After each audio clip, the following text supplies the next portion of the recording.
Hey guys, what's going on? This is Dr. Matt Winning at winningstrength.com. And we're kind of doing a little bit of a Winning Wednesday again today.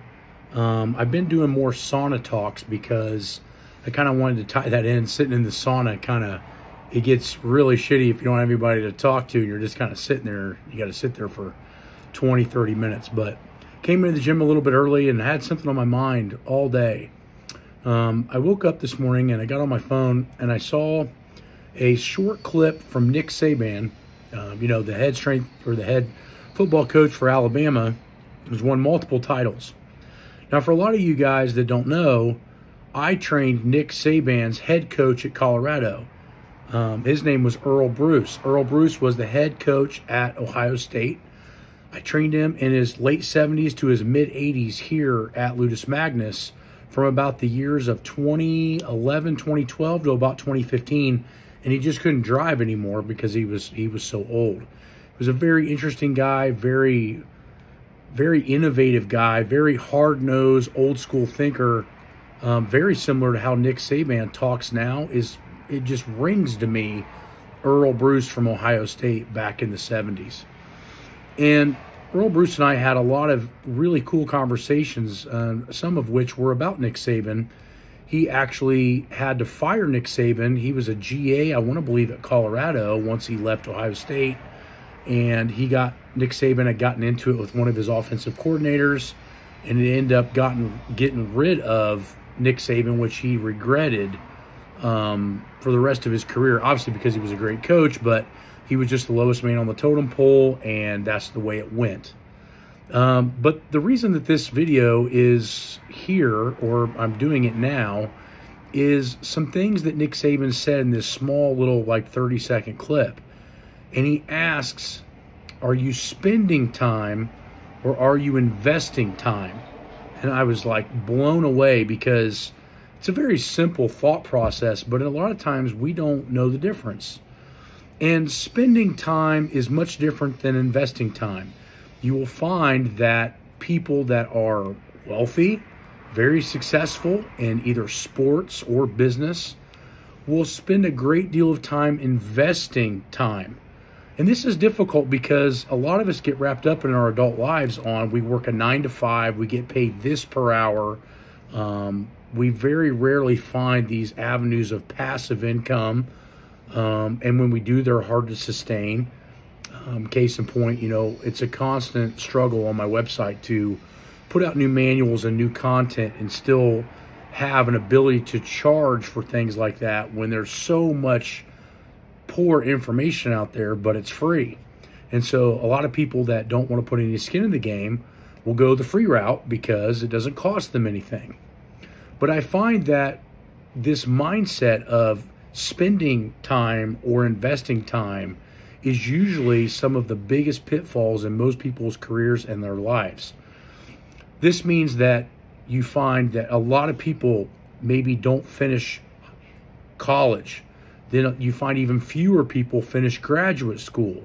Then you find only a very small percentage of the entire world's population have doctorates. The same thing holds true with lifting weights. If we look at powerlifting, for example, you find a handful of guys that are fairly strong in high school, and then a small fraction of them push it into the junior ranks, and then a small fraction of them push it into the world class or at bare minimum national class rankings.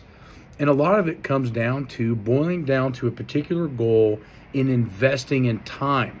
And this is very interesting because training the way that I train, the way that Louis Simmons trains, the way that Jason Brown trains, which we'll have a podcast on there that goes into kind of around about this particular scenario on his YouTube channel.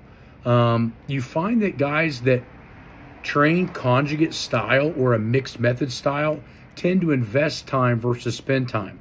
Now, I'm not saying that you can't get strong with linear periodization or some forms of block. We all know that that's true. But I think that the problem you find is that conjugate people tend to be a little bit more long-term in their thought process.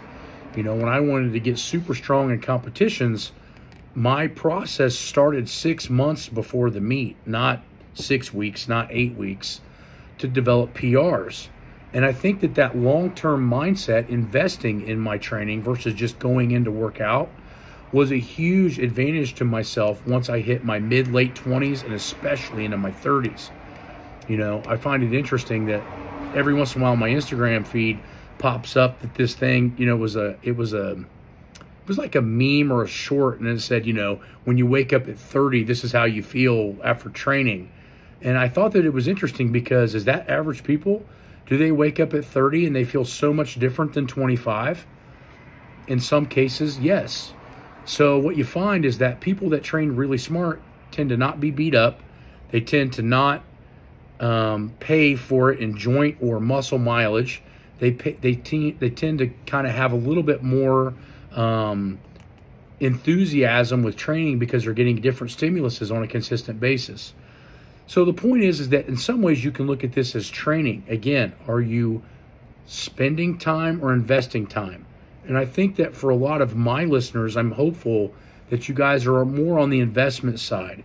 You're investing in your education. You're investing in your training. You're investing in what you're looking at down the road. You know, I think one of the biggest things that kind of falls along the line with this, and maybe the next step, is Charles Poliquin used to tell people in the seminars that we would do together that most people overestimate what's accomplishable in 1 year and underestimate what's accomplishable in 5. And I think that that's a huge issue with what we see today, is that everybody wants something now, quick, fast. You know, everybody wants to be a YouTube star overnight. I've been doing this YouTube stuff for 7 years now, and I've just broke 100,000, which is weird because they say only like 5 or 7% of the YouTube channels ever make it to 100,000. And I find it interesting because just like YouTube, unless you get some kind of crazy break or what I consider win the social media lottery, you're going to be in it for a lot of years to develop it. I was actually talking about this with Dave Tate, probably 2-3 maybe weeks ago, and we were talking about how long it takes to build it up, and it's the same thing with training. You know, at 28 years old, and a lot of people that have heard this before, that have been on my channel a long time, sounds like I'm just keep repeating myself, but there's a lot of new people that haven't heard this. At 28 years old, when I broke my first all-time total world record, I had already been training for 13 and a half years. Think about that. 13 and a half years. Actually, repeat that. It was 15 and a half years. I'd already been putting in work for 15 and a half years before that occurred.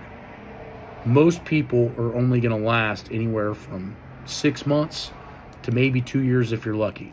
And that's what I really like about my gym. Do I have the most clients in the country or in the city? Nope. Do I have the most online coaching people that are on the website? Nope. But what we do have is retention. The average client at Ludus Magnus at Winning Strength lasts anywhere from 3 to 5 years. The average online client lasts well over 2 years. That is a statistic that I love, because that means the people that we find are not only passionate, they're also patient, and guess what? We also create very little injuries. So back to my original statement of Nick Saban. I appreciate you putting out those videos. I know it's not exactly Nick Saban doing that, but ask yourself this question when you train or when you're working or when you're doing something. Are you just spending time or are you investing time? Talk to you guys soon. Please visit winningstrength.com, and I'll talk to you guys later.